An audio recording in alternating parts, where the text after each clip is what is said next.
welcome to the Covid-19 Shared Mobility Survey, looking at how we rebuild tomorrow's mobility.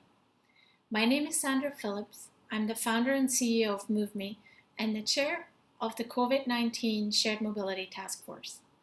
We are a group of independent transportation advocates who are looking to understand how the pandemic is changing our mobility needs. As part of this effort, we're launching this survey.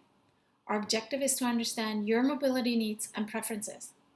We will publish the data collected in a public report and use that to inform and influence mobility providers and key decision makers in the region.